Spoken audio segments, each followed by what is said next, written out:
ನಾವು ರಾಕಿನ ಸಾಧನೆ ಬಗ್ಗೆ ಮಾತಾಡಬೇಕಂತ ಯಾವಾಗಲೂ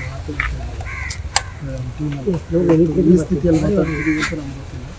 ಈ ಸ್ಥಿತಿಯಲ್ಲಿ ಮಾತಾಡೋ ಅವಕಾಶ ಸಿಗುತ್ತೆ ಅಂತ ಗೊತ್ತಿಲ್ಲ. ಮತ್ತು ಎಲ್ಲರೂ ಬಂದಿದ್ದಾರೆ ಅಷ್ಟೇ. ನಗ್ನಾಗ್ತಾ ಬಂದಿದ್ದ, ನಗ್ನಾಗ್ತಾನೆ ಹೋಗಿದ್ದಾರೆ. ಅದೆಲ್ಲ ನಗ್ತಾ ಇದ್ದೀವಿ ಅಷ್ಟೇ. ನಾನು ನಮಗೆ ದಸ್ಕ ತಿಂತೀನಿ ಕನ್ನಡದಲ್ಲಿ ರಿಲೀಸ್ ಮಾಡೋ ಕಾಲ್ ಮಾಡಿದ್ದು ಬಾ ಎಲ್ಲ ಹುಲಿ ವೇಷ ಎಲ್ಲ ಕುಣಿಯನ್ನೆಲ್ಲ ತಿಳಿಸಿದ್ದಾರೆ. ಬರೋಕ್ಕಾಗಲಿಲ್ಲ, ಬಿಸಿ ಇತ್ತು ಅಷ್ಟು. ಅವ್ನು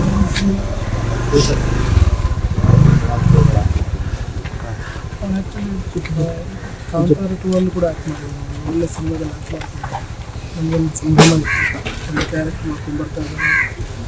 ಶೋಗಳನ್ನು ಕೂಡ ಮಿಂಚ್ತಾ ಇತ್ತು. ಇಷ್ಟು ಬೇಗ ಅವನ ಒಂದು ಜರ್ನಿಯನ್ನು ಸ್ಟಾಪ್ ಮಾಡ್ತಾನೆ ಅಂತ ಅಂದರೆ ಅದೇ ನಾವು ಇಷ್ಟು ಜನರು ಇವತ್ತು ಇಲ್ಲಿ ಏನು ಸೇರಿದ್ದಾರೆ ಇದೆಲ್ಲ ಕೂಡ ಅವನ ಅಭಿಮಾನಿಗಳಿದ್ದಾರೆ. ಬಿಕಾಸ್ ಅವನು ಯಾವಾಗಲೂ ಒಬ್ಬರಿಗೆ ನೋವು ಮಾಡಿದ, ಅವನು ಖುಷಿಯಾಗಿದ್ದಾನೆ.